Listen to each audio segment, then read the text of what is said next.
Okay, thank you for joining us today. I'd like to introduce myself. I'm Sasha Demian, the Executive Director of the MBCEA. I'd like to introduce Dan Halmy. He is the chair of our accreditation committee, and his company, Halmy Builders, has been AC478 accredited for 7 years.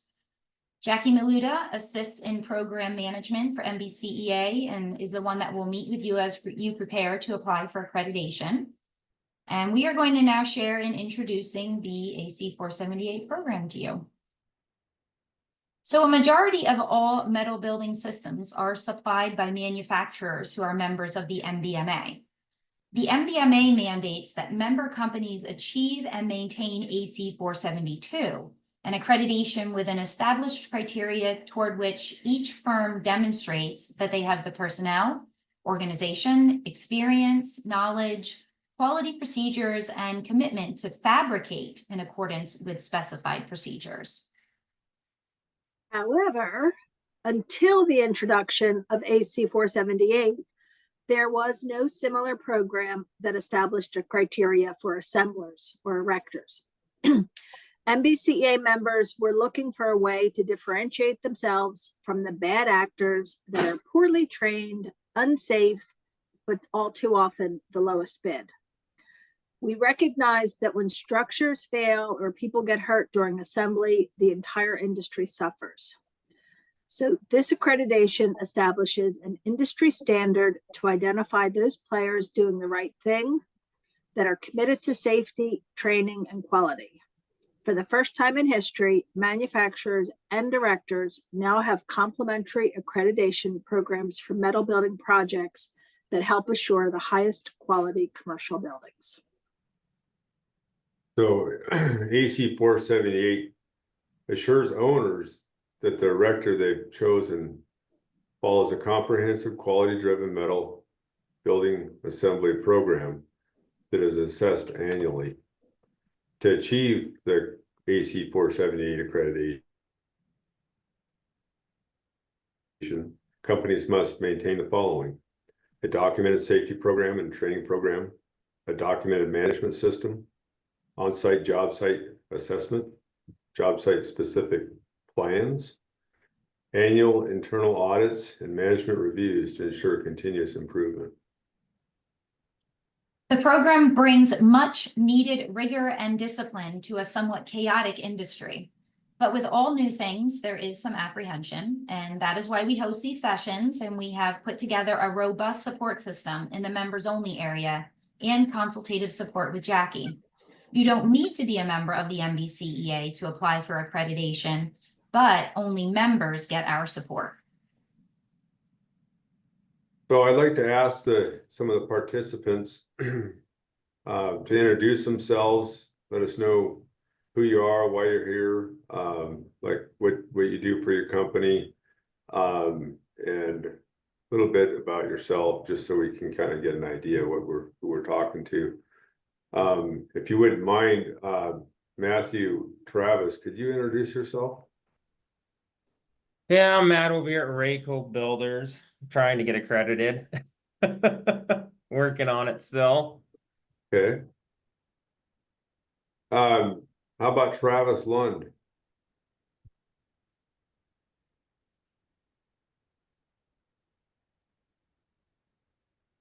You might be on mute, Travis.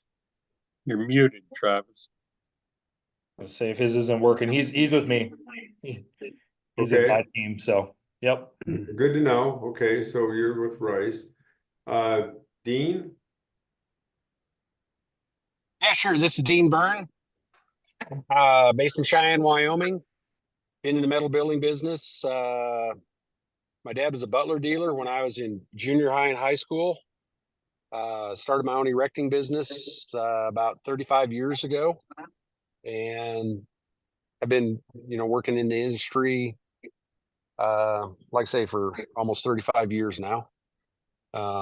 Looking to get this accreditation at the request of a good repeat customer. Facing some projects, the military related, that require this accreditation. So Happy to comply with that. And, from what I've learned from it so far, program I probably should have jumped on 20 years ago. Well, I wasn't here 20 years ago, but it should have been. What company do you say you're with, Dean? My company name is DDV. DDV, okay. Yeah. All right, I'm gonna keep moving along, thanks. Michael?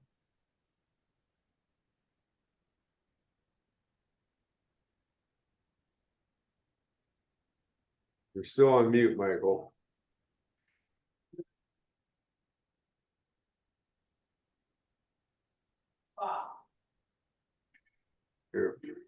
You're unable, we can move on. Maybe you can jump on here and tell us if you get a chance.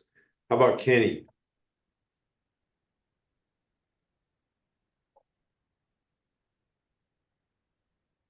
Are you there, Kenny? For those of you unfamiliar, if you slide your cursor up to the upper right, the unmute button will show up. Okay, there's everybody. Kenny.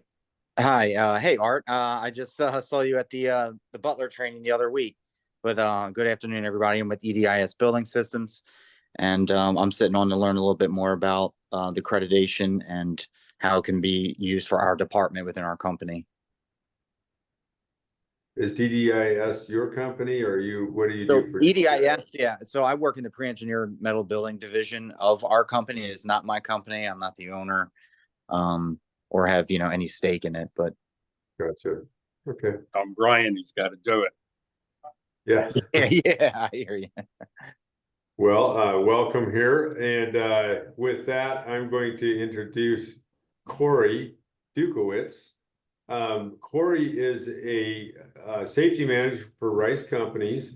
Rice Company is a newly accredited member, and he's going to share with us his kind of journey and some slides that he put together to help you guys understand what he went through. So with that, take it away, Corey. Perfect. Thanks, Dan. Yeah, so Corey Dukowitz with Rice Companies. We're located in Sauk Rapids, Minnesota. We also have 5 other locations: Fargo, North Dakota, Mankato, and Glencoe, Minnesota, Sioux Falls, South Dakota, and Cedar Falls, Iowa. We just expanded to recently. So upper Midwest, and like Dan said, we're the newest to become accredited. So just wanted to kind of give a little brief overview of our journey and how we came to be. So why did we do it? And there's a couple reasons here. So first off, there's no other accredited steel erectors in the upper Midwest, so wanted to create that competitive advantage for ourselves. We already had a strong safety culture. I've been with the company for almost 4 years now, and when I came in, there was already an established safety culture, and my goal was to take it above and beyond. And but by the way, backing up, we've been a builder, a steel erector since 1953. We're a 3rd generation family owned company. So Chris, our owner, and his grandfather and his dad have held this company together, and been a steel erector with Butler forever. So that was another reason, and that comes out there. Butler's our supplier. They're already an accredited supplier, so that kind of made it easy for us to gain the accreditation. We're already getting a lot of stuff from them. So but overall, I'd say if we were to take this, what were we doing this for? We want to recognize our steel erection teams, to give them credit for the great work that they're doing. And I think that's a key difference for us. Like we wanted to, I said competitive advantage before. I think we really wanted to do it for our people. Celebrate those people and celebrate the great buildings that they're building. So I think deep down in our heart, that's really why we did it. So our journey, we started back in fall of 2023, and the goal was mid-year 2024. I think actually when I got hired a few years back, Chris had approached me and said, "Hey, we need to get this done." But I still had other things to do, and this kind of came up as a goal. really towards the end of 2023. And we met that goal. And the first, really the first step, for anybody that's sitting, I sat in this call, probably, last year at this time. And, when they talk about when Jackie talks about and Sasha talk about the documents that are out there, I mean, really utilize and steal with pride those documents, very key. And you really only have to make them yours, to get kind of that initial start. I will say it's not that easy just to change the name of the document. You do need to actually do what you say you're doing. So there is a piece to that, but that's a great step just to search through those already made documents. And then the second step I would say is I did it myself, but I used a team here, and I did kind of a step-by-step, used a step-by-step that spreadsheet and the IAS criteria document, and I created my own gap analysis. And I just went down line by line and kind of broke it down and said, okay, do we have this established already? Where is the document that it holds, or how are we doing that? And if I didn't have it, then I knew I had a gap. And if I did have it, okay, does it meet the criteria? Am I meeting it word for word? So we did that and sharpened up those kind of completed items just to make sure whether it was a word or a phrase that we needed to update, and then filled in the gaps. And I'll say utilize your teammates. So shout out here, Travis. I know he sent me a text and said he was actually stepped away from his computer, but helped me a lot as far as reviewing documents. And Joe is kind of my partner in crime here, and just knows the steel erection process. He grew up in the field, so he was able to review my documents. And then I'm going to talk a little bit about document control, and Amy is my absolute godsend for document control and helping that process. So it can't be done alone. It can't be done in a vacuum. You need to really utilize your teammates and utilize those people out in the field. They're actually doing it. Doesn't make sense for them. So utilizing your teammates is a huge thing. And then finally, just kind of this doesn't tell you everything in the journey, but we had our initial audit in March of 2024. So you can see on the left there, just the walkthrough of the building that we selected to audit. Of course, it was the one time it snowed last winter in March. It didn't snow the rest of the winter, but in March it did up here. And you can see on the right, we had some other auditors join us, as IAS is trying to get others to be auditors. They or certifiers, they brought a few extras for us, so we volunteered for that. And so quite a few folks learning about the process so we can have an expansive auditing team in the future. So and you can see there, obviously there's pictures of some of our folks that weren't even involved in my other picture, but we try to involve as many teammates as we possibly can, because you're going to see later on, this has become how we do work, not just something we do. This is how we actually work. Key wins. So document control process, I said that before. It just keeps everything organized across all functions. So we're starting to utilize this more for some of our HR documents, our IT documents, doc control. I came from a manufacturing world, so doc control is key and critical in there. And we're building buildings that could either hurt people or while we're building them or after they're gone. So you need to have everything, all your ducks in a row. The other thing, we use Procore and the document sharing. So it doesn't do you a whole hill of beans of good to have a document that sits on your desk or sits in a binder. We want those documents out in our field employees' hands. So we're utilizing a system in Procore that automatically updates any document that we may change a word or update, or after we review it, it gets sent out to Procore and it's in our employees' hands. So if anything changes, we'll notify them of the changes, but they have the latest and greatest up-to-date document right in their hands in their phone. And this is a little shout out for those that live in my world, which is the safety world. ISN, Avetta, all that stuff, when you have to update documents for those types of programs, those pre-qualifier programs, document control helps you a ton. So this helps me from a personal safety standpoint. So for anyone that's used any of those systems and you know how big of a pain in the butt those are, this document control process helps a ton. I see Art laughing at that. You know, he must know. You hear that, Jill? Yeah. Um, and this, I think this was kind of the big key item for us, and I can probably share this document a little bit if we want to, but our steel erection plan and fall protection plan, we combine that whole document into one. And I know the steel plan that's on the MBCA website is very similar to what we started with years ago, but I took and added the criteria from the criteria documents, and I put that into one full document. It's probably about 10 pages long. And our employees love that because they know if they're up on a roof, they need to have a fall protection plan and the steel erection plan, you know, because they know if they're building steel, they're going to have fall protection, you know, congruently. So just build them into one. I like I mean, for me, the most important part is a drawing. We built a drawing section so you can say, hey, this is what we're doing. We're going to work from, you know, east to west or north to south or however we're going to do it. And just make sure everybody knows the plan.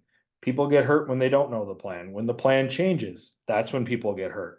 So you got to make sure you have all that stuff in one. So I really did a lot of work on that, and that's kind of the crux of our program is that plan.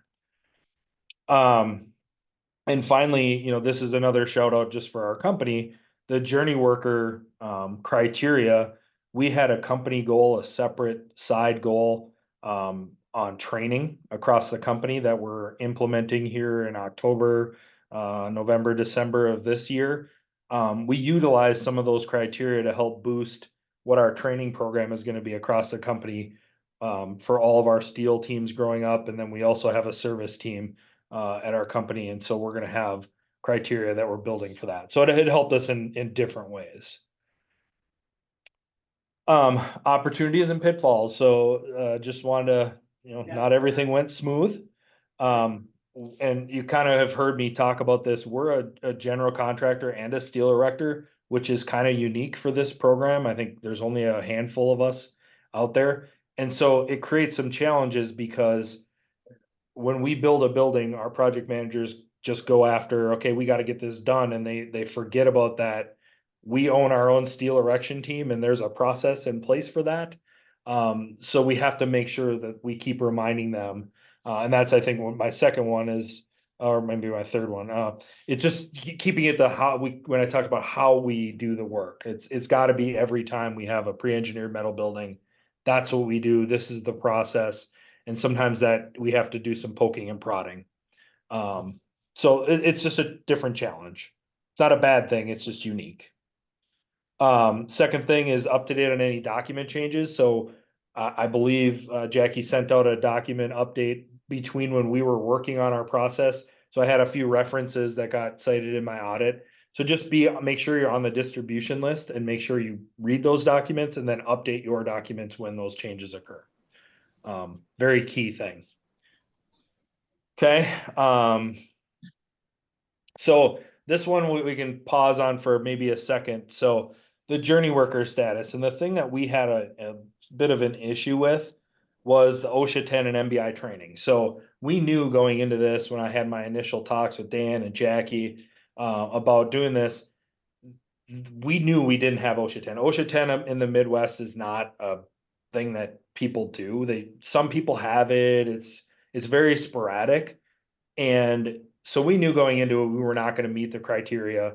But our training program said, hey, within the first year of our employees becoming a steel erector or having the title of steel erector, they would do this. They would do OSHA 10 and MBI training. So at the time, we had a few folks that did MBI. We had a few folks that had OSHA 10, but we didn't have the 25% that's required based on the criteria. And so we had to go back with our auditor and say, you know, hey, you know, we kind of get a year by our second audit or our first audit, whatever you want to call it. We need to then meet the criteria. So we kind of had some arguments back and forth and conversations, and I think maybe we changed the wording or proposed a change to the wording in the standards, and so it's okay if you don't have that stuff. You have some time. We were granted our certificate, but now it's just been a year of grinding on that stuff. So I did have My last guy just finished his MBI training yesterday, in fact. And now I have probably a handful of people to do OSHA 10. We'll probably actually be almost at 100% of all of our people being in journey worker status. So we went from not making criteria to in a year of having 100%. So that's okay. I think we've met the criteria. So moving forward, kind of what's next for us. Like I said, I think, continuing that OSHA 10 and MBI training, that's just been a year of grind. And like I said, becoming the how we do work. It's so crazy with our project managers as they're trying to line up steel erectors. I always have to ask, okay, who's the steel erection team going? When are we having a steel erection meeting? Who's filling out the documents? How can I come to visit your site and walk through the process? They're still trying to learn, how this process works. So we just need to continue on that. We need to schedule our first internal audit with our team. So you saw the 3 folks that are kind of on my AC478 team. We got to meet together and go through our program and process, and then schedule that 1-year audit. So that's kind of it. The other cool thing, I got to meet, so Tony was one of my auditors, and so I got to meet him again at the MBCA conference out in San Diego. And that was cool, and get to take a picture. We knew we were just going through the process, and so thought that picture was kind of cool, and got to say hi to the folks and meet a new guy, and just great stuff. So that's kind of it. I would say, just to add a couple other little things that I was thinking about as I was getting ready for this. We did talk with during our audit, we talked about things that weren't in the criteria, like temp bracing plans and certified people to work on the bracing, storage of materials and things like that. So I think we got other things beyond the certification that we can work on as a company, as a steel erector, to improve our processes too. So a lot of cool things, and it's just been an awesome program for us to join in. So that's it. If you got any questions, just let me know. Yeah, thanks, Corey. You did a great job. Very comprehensive. With that, is there any questions for Corey from those that are on the call that maybe you need more explanation, something that jogged your interest that you want to talk more about for Corey?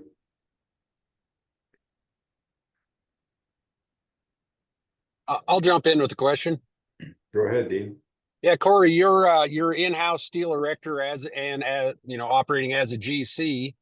I've kind of gone full circle. I started out as an erector only, went through the GC route, but I'm back to an erector only. But today, 90% of my employees are, subcontractors to me, not W-2 employees. I sub, like say the majority of my work out. So through this process, how does the paperwork process apply then to my subs? And do you guys do any subcontracting, or are you 100% in-house? Yeah, it's a great question. I know, Dan, you can speak to it too, but we will be, just so you know, our next segment's all about that. So yeah. go ahead and Okay. answer it from your standpoint, and Yeah. then we'll. From our standpoint, we haven't had to sub out anything. So we try to keep it in-house, and we do have enough people. So unfortunately, yeah, I haven't hit that. But we did, through the process, part of my journey is that is a requirement that if you have to have it written into your program that your subcontractors will meet all of the above criteria. So it kind of puts you in a bind, I would say, as a GC to not select others. So, I mean, by doing this, you're kind of jumping in and saying, hey, we're going to stand behind this certification. Sorry, this accreditation. I keep misspeaking, behind this accreditation, and that's part of it. So, it does make it a little difficult and makes the decision making a little different. Okay, Yeah, thank you. Dean, stay tuned. Our next segment is going to cover all the subcontract stuff, because we've got some people here that do quite a bit of subcontracting, and it would be much interest to you. So, like I said, stay tuned. Is there any other questions for Corey? on his presentation.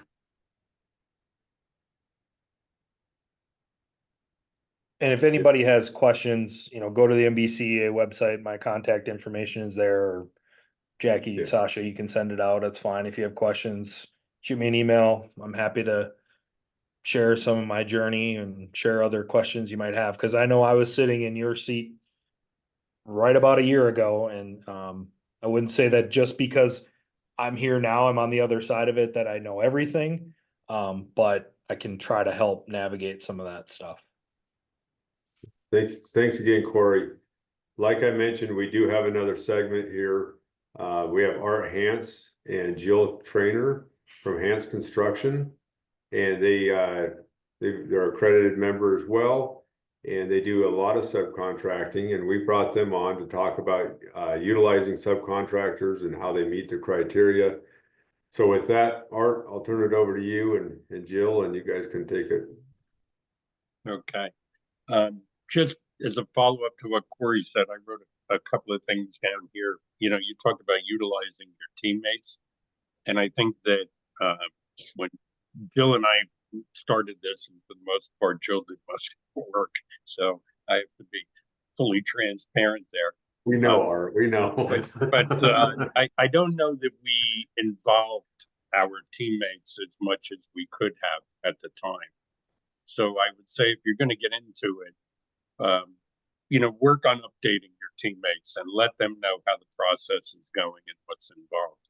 The other thing is that I think that when we started, it was pretty early on. There wasn't the library of forms and everything out there. There is a lot of information available to people that are getting into the program now. And, it makes it much easier to navigate the process. Finally realized that it's a very dynamic environment, this group of AC478 people. Excuse me. I just learned about these Procore updates, and Jill and I are going to be having a conversation about that and talking to Corey about it. And again, we've been, I don't know, we were the third or fourth or fifth company accredited. We haven't really taken advantage of that. We have Procore, so we're constantly learning. When we start to talk about subcontracting, we're a Butler builder, been in business. We're going into our 25th year. We've done all kinds of projects, including the practice facility for the New York Giants, all types of work. We subcontract now 99% of what we do. We typically do it strictly with an AC478 accredited director. We have a clause in our program. We've had instances where an owner will come to us with an director and ask us to get involved. We have a clause in our program where we have to get the owner to sign off if we're not going to use AC478 accredited director. And what we did was we built an appendix to our program that specifically addressed what we do. I think we call it Appendix C. And it goes over, and I'll let Joe really get into the details of it, but it manages our subcontractors within our program so that even though these are not direct employees, we're fulfilling all the obligations that we have to our accreditation. So without further ado, I'll let Jill. Thank you. Hello. So Art mentioned our Appendix C. That item also, it's a giant checklist. It also includes other things that we have put in place for ourselves that we require ourselves to get for each project, aside from one of the portions being the subcontractor documents.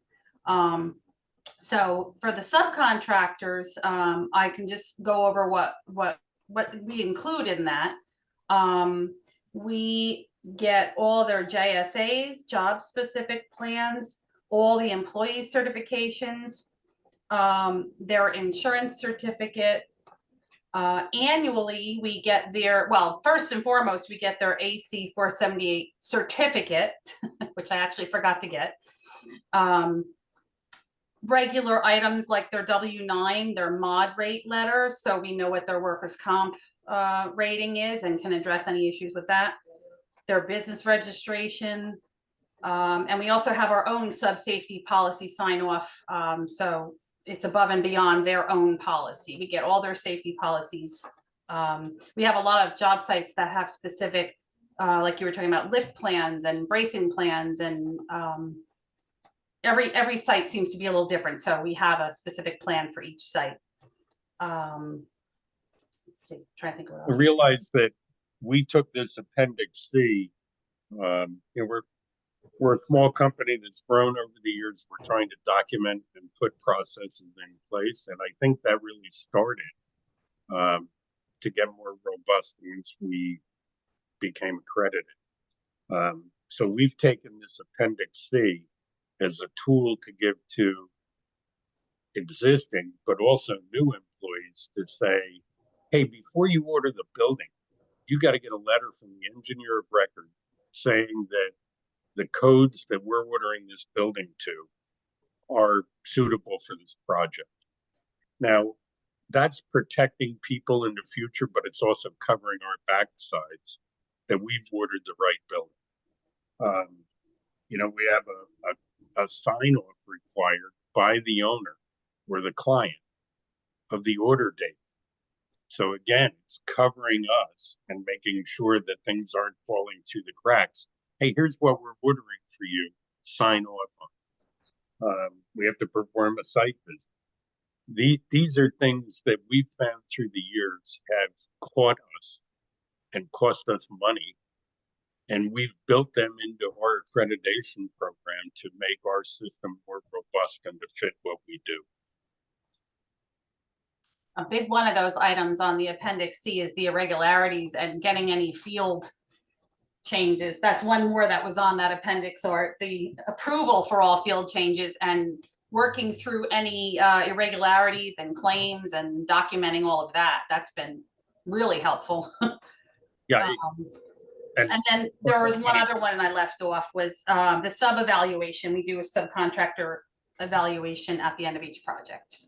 Of course, for a few of the people here, we know Butler never makes a mistake on building, but if there was, oftentimes what we've seen in the past is people will get the hot wrench out and start fixing things. And we have a policy now that nothing, absolutely nothing, is changed from the project drawings without approval from the manufacturer. So I think that's pretty much my involvement with the I don't know if that answered the earlier question about,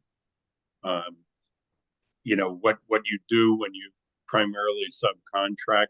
I think that it sounds, Corey, like you have a strict policy that you can only, if you were going to subcontract, you would have to subcontract AC478 erectors. Well, And that's all, yeah. that's all we've ever done. Well, our problem is we're the only one up in the area, so we don't really have a choice. Right. But Yeah. we've got a clause in there that if for some reason we do, I'll give you an example. We were going to do a project in Mexico, and our typical erector didn't want to go there. So we were going to have to bring somebody else in, and they were not accredited. We ended up getting the client to sign off. Unfortunately, the director of the facility that we were at was assassinated. Company building decided to not do the project. But we built that in the program in case we ever needed to cross that bridge. So, on that note, I mean, to go back to Dean's question, Dean, you can follow up again here. We didn't answer the question, but one of the things to note, and Art and Jill have talked about this, about their Appendix C. Appendix C isn't necessarily in the criteria. It's something they did to approach their solution for their company. And that's something to be aware of here is that this is your program that you're writing. We have templates within the organization through MBCEA available for you to use a template. If your company is doing something that's a little outside of maybe the norm, you have opportunity to pick it up and do it your way. You can make it yours. And if you are doing a lot of subcontracting, that doesn't stop you from being able to be accredited. You just have to find some solutions to what you're doing. And that's how Art and Jill figured out. They went with the Appendix C, which they called it. And they put a lot of stuff into it. They put a lot of effort into it, and they have a program that works for them. For you, Dean, it may be a little bit different. We don't know. I couldn't tell you about your own company and how to solve that, but I do know you can become accredited if you're substantially engaged in the erection of metal buildings, and that includes those that are GCs or builders that are buying the building and finding someone to erect it. You have the ability to become accredited. You just have to set some standards, some clauses, some procedures to make that happen, and it is totally doable. So Jackie, maybe you have I was just gonna say, how about if I put the criteria up on the screen that is relevant? Hang on one second. Cool. And just, as a final note on this, again, I was involved pretty early in this process and supported it. And then when we went to become accredited, they told us we couldn't because we were a general contractor.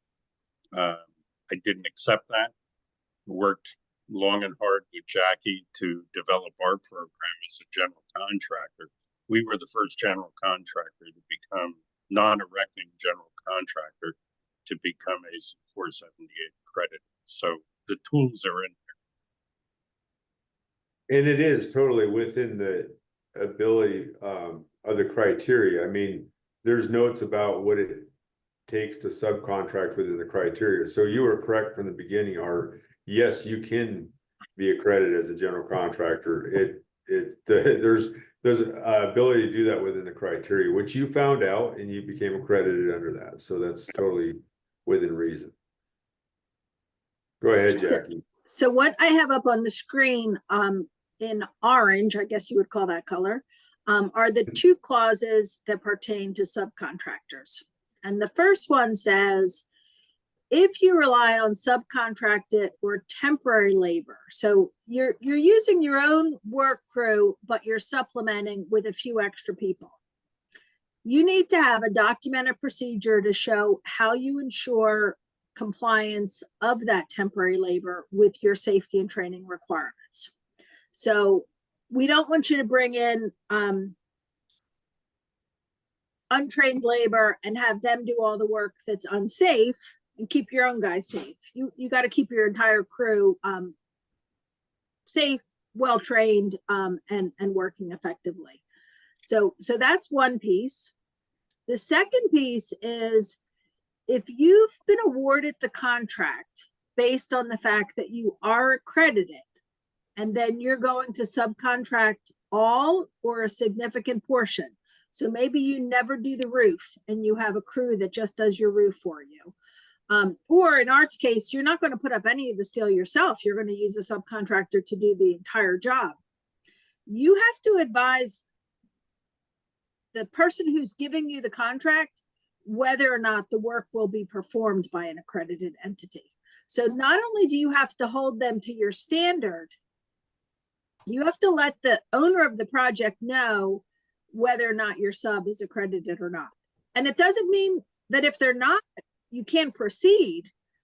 We just want an honest and even playing field. So if anyone wants to dig into the intricacies of either of those two clauses between Dan, Art, and I think we could field your questions. Yeah, so going back to that, questions. Does anybody have any questions for Art or for Jackie or Jill about subcontracting or anything really that's been covered? Quiet bunch. Well, I would just say, since I brought the question up, I'm satisfied for now. If I we're way more familiar with all the paperwork and all that. I might have, more very specific questions, but I think I'm hearing no problem. It's very doable. It's just I need to treat my communications with the customer a little different, and I need to ride herd on my subs a little more. So And I'm satisfied. again, these things are pretty simple in our scope documents. We tell the owner that we're going to be erecting with an AC478 accredited crew. So we inform them. I'm trying to think, we have not done a non-accredited project since we became accredited. No. Okay. And So I think Dean, at times people think that, there's some big form or step that you got to take. We fulfill our requirement by doing that in the proposal. Our standard boilerplate is, hey, we're going to do your building with an AC478 accredited crew, period. and then I just want to do a quick commercial because Sasha keeps saying that you guys have access to me, but Corey and Matt can attest to after this call, if you guys shoot me an email, we'll set up a Zoom one-on-one, one for just me, but then on your end, whoever you want to be involved, your project manager, your admin assistant, whoever. And we'll go through the criteria of what it means line by line for organization. So it's very specific to you. It takes about 45 minutes, no more than an hour. That's a good step before you even get started, because then at the end of that session, you'll know where everything is in the MBCEA website. You'll have a better understanding of the various criteria. You can see my copy is all color coded. So I'll, this is, we're going to talk about this one, then that one. And then you start, Corey mentioned your gap analysis. So what do I don't have? What do I do have? And you take it from there. So feel free. And I got a, plug for Jackie. We were very early in this process, and the resources were not what they are today. And the program at AC478, how they managed it wasn't quite the way it was. And it was, Jackie hadn't been there holding our hand along the way, I don't know if we would have made it. So let's jump into what the resources are and where you find them. All of you hopefully already have an account on the MBCEA website. If not, you should. When you log into your account and you go to the members only area, you'll see a lot of great things in your dashboard. You'll see a blue button that says members only resources. You click on that and it will take you here. The first accordion dropdown is AC478 accreditation. And these are where all these resources are that Jackie was referring to. Step by step, everything you need to know, sample things, the management system, cross-reference matrix, everything you need to apply for AC478 to get started is here. We do say start here, but we also say speak to Jackie first. So kind of do it. You want to start looking around, But before you get too deep into doing things and blow things out of proportion, speak with Jackie and she'll help direct you. So this is a great resource here. And then if you go back to that accordion, we've got past roundtable recordings if you want to watch any of those. But we also have a bunch of marketing pieces. So you have a marketing piece for building officials, you have a marketing piece for contractors and erectors and for architects, and a link to the recorded webinar that the IAS and MBCEA put on for architects. So that's just some marketing that can be used once you are accredited and to educate building officials, architects, and yourself. This one for contractors and erectors. The other things that you have at your as a resource are presentations that the MBMA has that are AIA approved. that you can present to architects and speak to them about metal buildings and then in turn about AC 478. And we recorded a walkthrough of that presentation. So if anyone is interested in presenting that to architects, just let us know and we'll hook you up with MBMA as they are the ones that are the host of that. So I put Jackie's email address in the chat. The other things that we do have, if you haven't seen them yet, are a lot of documents and templates that may help you with creating some of the documents that you need to apply. And then some of the benefits that you get as an MBCEA member when you're accredited is that we help you create a press release. We send it out to our industry outlets for you. We share it with you so you can send it out. You are a featured listing in the member directory. So when you go to the member directory, if you ever use it, you may have wondered why you see all these people here first instead of A, B, C.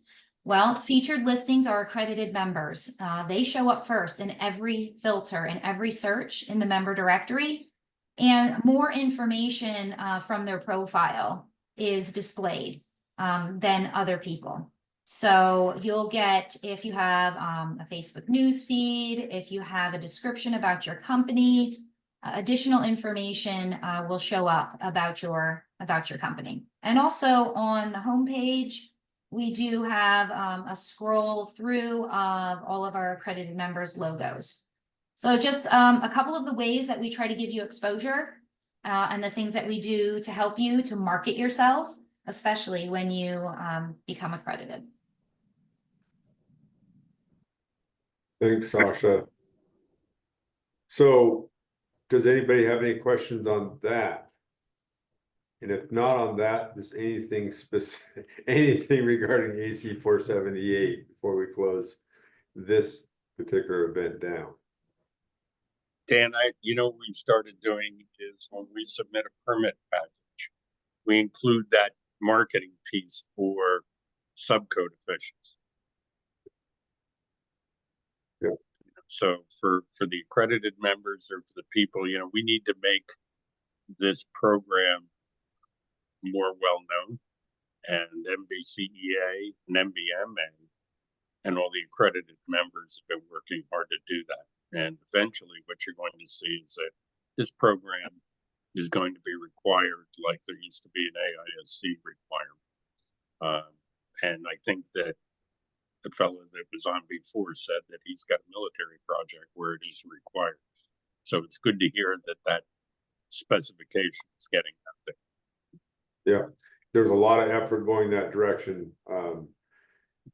Like you said, Art, and we're in front of architects and the AIA convention. I'm planning on being at the ICC convention here in October. There's like a constant effort going out to outreach to make sure people know about this program, getting into specs, getting into code wherever we can to make sure that this is it's the up and coming thing. You guys are putting your attention to the right thing.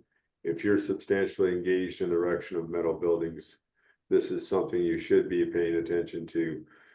And just when it comes down to it, I think one of the things that we constantly have to remind people, the biggest issue is the mindset or just getting started, making a commitment, tackling it. Next step, call Jackie. Yeah, there's a lot of documents and stuff that tends to get people overwhelmed. It tends to stop them from doing what needs to be done.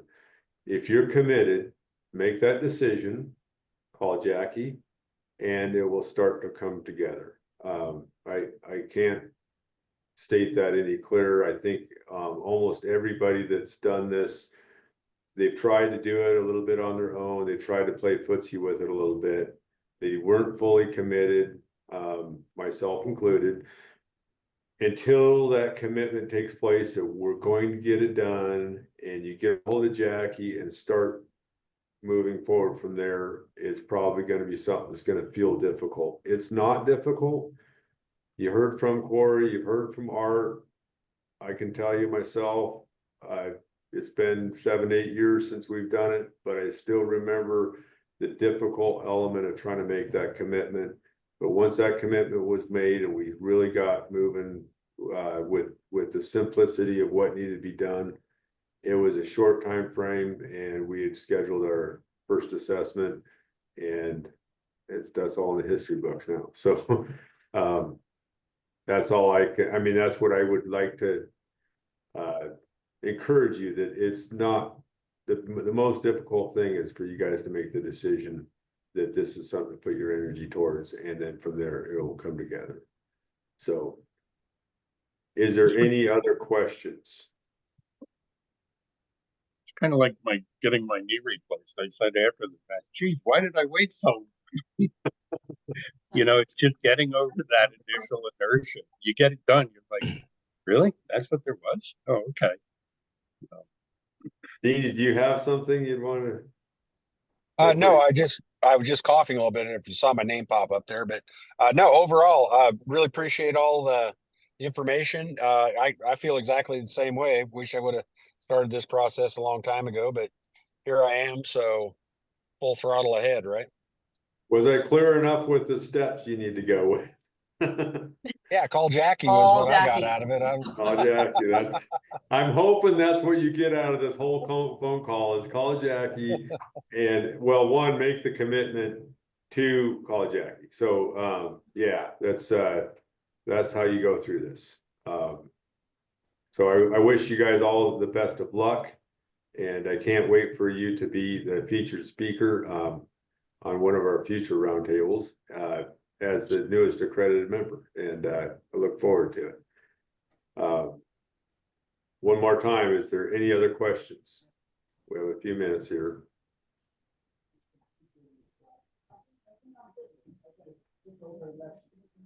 You, everybody.